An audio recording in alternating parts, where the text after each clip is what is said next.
آج کل کے پریشان کن حالات میں ہر بندہ موٹیویشن چاہ رہا ہوتا ہے. حضرت محمد صلی اللہ علیہ وسلم کی بات سے زیادہ موٹیویشن کسی کی نہیں ہو سکتی. وہ اللہ تعالیٰ کے چنے ہوئے خاص، نہ ہی ان جیسا تھا، نہ ہی ان جیسا کوئی ہے، نہ ہی ان جیسا کوئی کبھی آئے گا. تو ان کی بتائی ہوئی باتیں ہمارے لیے سب سے زیادہ بہترین موٹیویشن ہے. آج فجر کی نماز کے بعد میں نے درس اٹینڈ کیا مفتی یوسف تیبی صاحب کے، جو کہ فاضل مدینی یونیورسٹی. شاندار درس. کچھ کوشش کروں گا ان کی باتیں آپ تک بھی پہنچاؤں تاکہ آپ کو بھی فائدہ ہو. پھر اس کے بعد حضرت محمد صلی اللہ علیہ وسلم کی جو مبارک حدیث ہے وہ میں آخر میں سناؤں گا. قرآن کی آیت ہے یا ایھا الذین آمنوا اتقوا اللہ. اللہ تعالیٰ مخاطب ہوتے ہیں مسلمانوں کو، مومنوں کو. یا ایھا الذین آمنوا، اے ایمان والو، اتقوا اللہ، تقوی اختیار کرو، اللہ سے ڈر جاؤ. پھر اگلا حکم دیا وقولوا قولا سدیدا، سیدھی سیدھی بات کرو، گھوم گما کر نہیں، شوگر کوٹڈ نہیں، جھوٹ بول کر نہیں، لمبا بیان کر کے نہیں، سیدھی سیدھی بات کیا کرو. اس کا انجام کیا ہوگا، اس کے فوائد کیا ہیں؟ پہلا فائدہ اللہ تعالیٰ اسی آیت میں بتاتے ہیں یصلح لکم اعمالکم. اللہ تعالیٰ آپ کے معاملات درست کر دیتے ہیں، اللہ تعالیٰ آپ کی پریشانیوں کو دور کر دیتے ہیں. کون سا بندہ ہے اس دنیا میں جس کی پریشانی نہیں ہے؟ کسی کو مال کی پریشانی ہے، کسی کو صحت کی پریشانی ہے، کسی کو ہمسائے کی پریشانی ہے، کسی کو حکومت پریشان کر رہی ہے، کسی کے دشمن ہے. ہر بندے کی زندگی میں کوئی نہ کوئی پریشانی ہے. اللہ تعالیٰ کہتے ہیں یہ کام کرو گے آپ کی پریشانیاں دور ہو جائیں گی، آپ کے معاملات بہتر ہو جائیں گے. دوسرا فائدہ کیا بتایا؟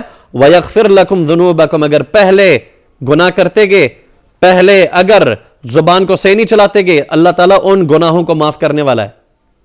تیسری ایک ہدایت کا راستہ بتا دیا وَمَن يُطِعِ اللَّهَ وَرَسُولَهُ فَقَدْ فَازَ فَوْزًا عَظِيمًا.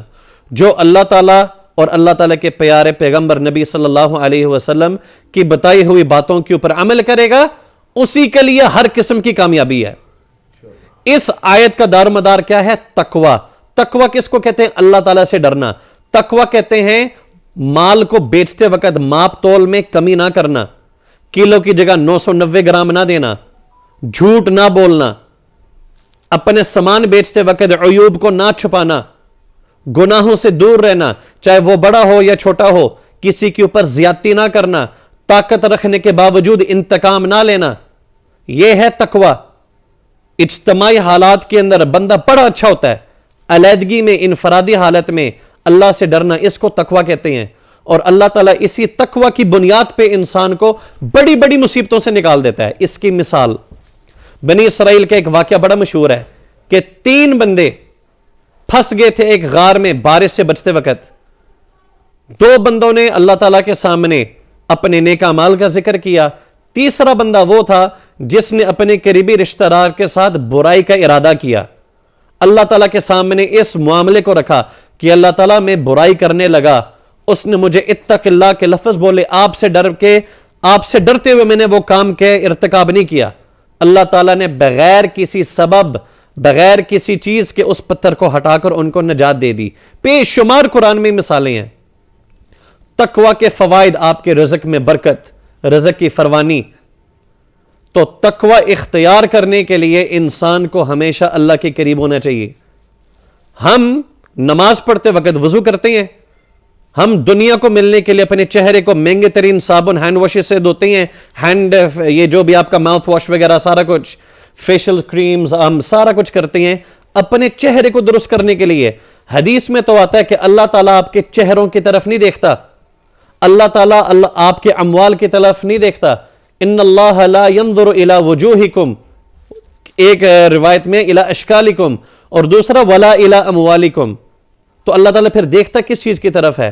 الى قلوبکم واعمالکم.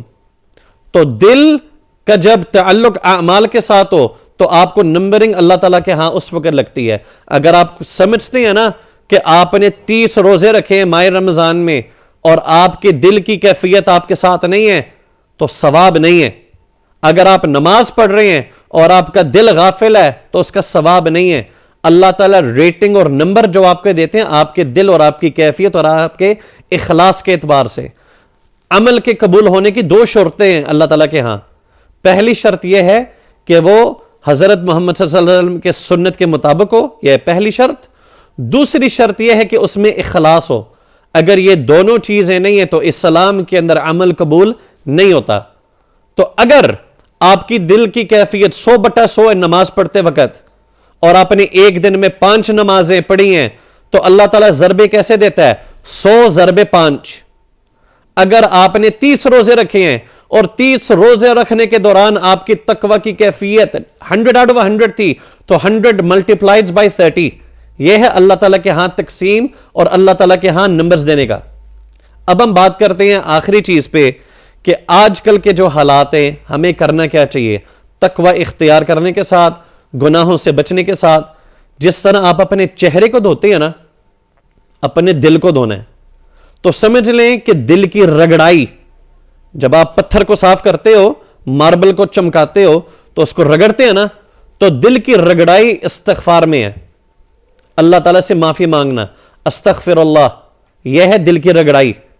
دل کو چمکانا، اب اس پتھر کو چمکانے کے لیے اللہ تعالیٰ کے خوبصورت ترین نام، قرآن پاک کی تلاوت، سبحان اللہ، الحمدللہ، اللہ اکبر، ان جیسے الفاظ کو ادا کرنا. اب ہم آتے ہیں حدیث پہ. ترمذی کی روایت ہے، انس بن مالک رضی اللہ تعالی عنہ روایت کرتے ہیں کہ آپ صلی اللہ علیہ وسلم نے ارشاد فرمایا، غور سے سننا، یہ یہاں پہ ویڈیو ختم ہونے لگی ہے. من كانت الآخرۃ ہمہ جعل اللہ غناہ فی قلبہ وجمع له شملہ واتته الدنیا وہی راغمہ. جو انسان آخرت کو اپنا ٹینشن بنا لیتا ہے، یعنی اپنی فوکس، اپنی توجہ آخرت کی طرف کرتا ہے، اللہ کی طرف کرتا ہے، اللہ تعالیٰ اس کے دل میں غنا پیدا کر دے گا.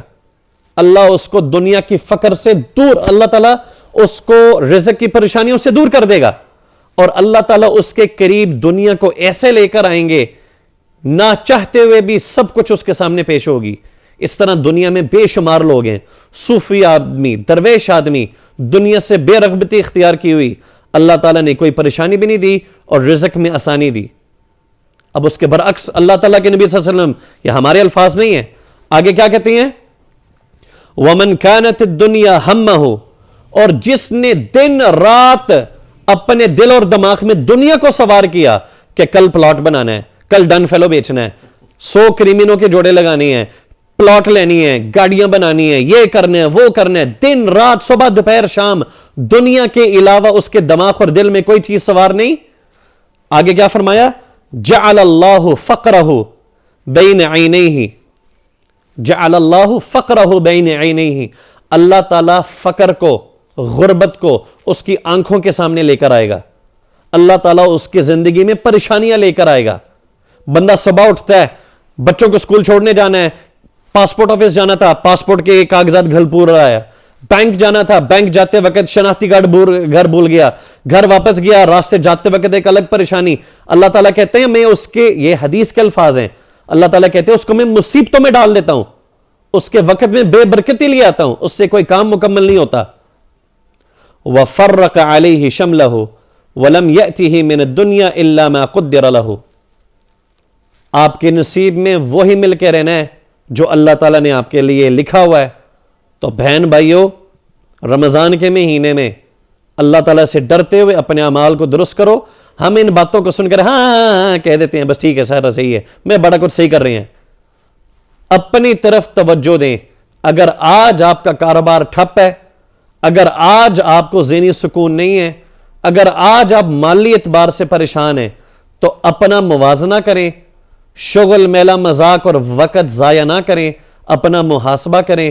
یہ نہ ہو کہ جس وقت ہمیں قیامت کے دن نیکیوں کی ضرورت ہو وہاں پہ ہمیں نیکیاں نہ ملیں، اور جن لوگوں کے ساتھ ہم نے زیادتیاں کی، زبان کو غلط استعمال کر کے یا اس دنیا میں اپنی طاقت کو ناجائز استعمال کر کے ان کے گناہ آپ اپنے سر سوار کریں. ہمارا دنیا میں آنے کا مقصد اللہ کو راضی کر کے جنت میں جانا ہے، ورنہ چند لاکھ روپے ضائع کر کے حرم شریف جانا یا دوسرے ممالک میں جانا یہ پیسوں کی بربادی ہے. تو اگر آپ گھر بیٹھ کر اخلاص کے ساتھ نیکی کر سکتے ہیں، یہی آپ کی کامیابی ہے. پڑھیں ان احادیث کو جس میں اللہ کے نبی صلی اللہ علیہ وسلم کہتے ہیں کہ ایک طرف جبل احد پہاڑ کے برابر سونے کی شکل میں خرچ کرنے والا اور ایک طرف اللہ تعالیٰ کا وہ مخلص آدمی جو ایک کھجور کی گٹلی کے برابر صدقہ کرے، دونوں کا اجر اللہ کے ہاں برابر نہیں۔ اللہ تعالیٰ ہم سب کو اخلاص نصیب فرمائے۔